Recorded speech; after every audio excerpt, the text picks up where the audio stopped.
Então, como a gente entende a paternidade responsável? O Manevita 10 vai dizer: sendo assim, o amor conjugal requer nos esposos uma consciência da sua missão de paternidade responsável, sobre a qual hoje tanto se insiste e justificadamente, e que deve também ser compreendida com exatidão. De fato, ela deve ser considerada sob diversos aspectos legítimos e ligados entre si. E sobre a paternidade responsável, a gente tem que entender que faz parte da vocação matrimonial o ter filhos. Só que quando, como, quantos filhos ter, isso, claro, vai depender da deliberação do casal.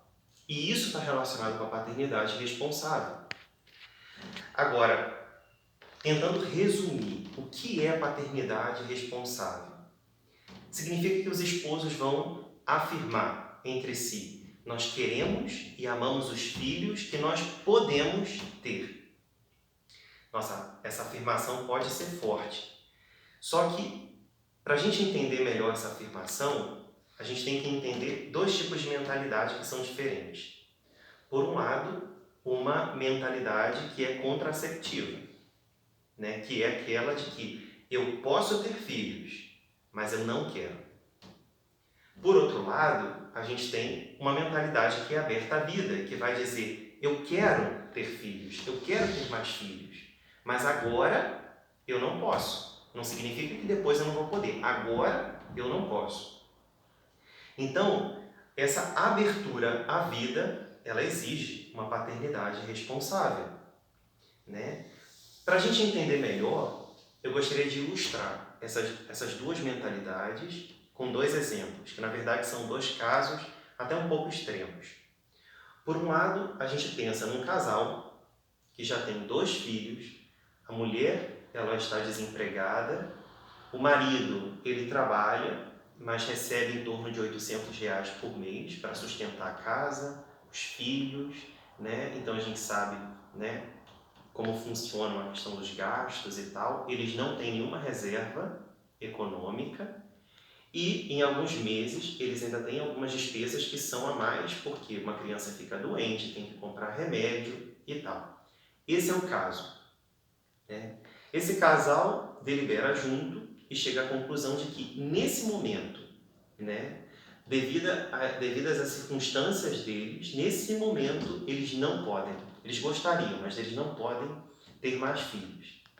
E por isso eles vão adotar os métodos naturais de controle de natalidade, fazendo uso dos períodos inférteis da mulher para terem os atos conjugais. Isso seria lícito ou não seria lícito? Sim, isso é lícito. A própria encíclica, né, o Humanae Vitae, vai dizer sim, isso é lícito, né, porque a encíclica vai falar da licitude do recurso aos períodos infecundos, né? Utilizando aí os métodos naturais, por exemplo, o método Billings. Talvez vocês já tenham ouvido falar desse método, que vai considerar os ritmos naturais da mulher e vai falar: nesse período infértil a gente tem os atos conjugais, né? Ok, então esse é um caso.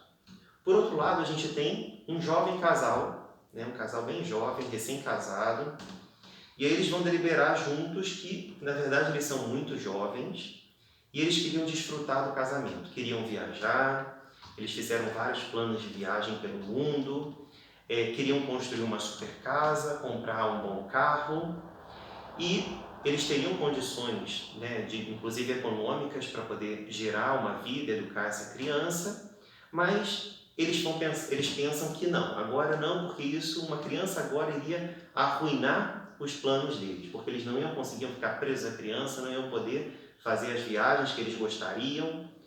Então, eles utilizam também os métodos naturais.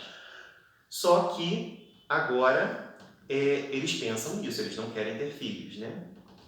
Isso seria lícito, não seria lícito moralmente? Nesse caso, a gente está claramente ante de uma atitude que é ilícita. E por quê? Né? Mas eles estão usando os métodos naturais igual aos outros? Mas aqui a gente tem um caso que entra o egoísmo do casal, né? Em que sentido? O que é o egoísmo? O egoísmo é quando o critério ele começa e termina em você, né? O critério começa e termina em você. E aí a pessoa deixa de entender que os filhos são um dom, né? Os filhos passam a não ser um dom na cabeça desse casal. E aí quando esse casal recorre aos métodos naturais, na verdade, mesmo recorrendo aos métodos naturais, isso seria claramente uma contracepção. Eles estão fechados à vida. Eles não querem ter filhos. E aí se dissociam as duas dimensões do ato conjugal que a gente falou. Eles vão ter a dimensão unitiva, mas se fecham à vida, deixam de ter a dimensão procriativa, né? Procriadora.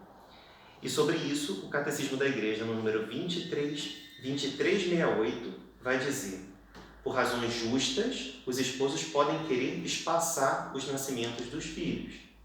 Cabe-lhes verificar que seu desejo não provém do egoísmo, justamente falando sobre, né, uma situação parecida com esse caso que a gente colocou, mas está de acordo com a justa generosidade de uma paternidade responsável.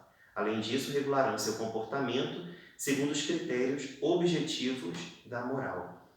Então, esse parágrafo do catecismo ele é muito importante a gente ter em mente. Ou seja, é lícito que os esposos, dependendo das circunstâncias, possam querer distanciar os nascimentos? Sim, é lícito. Agora, os meios a serem adotados, né, devem ser compatíveis com os critérios objetivos da moral.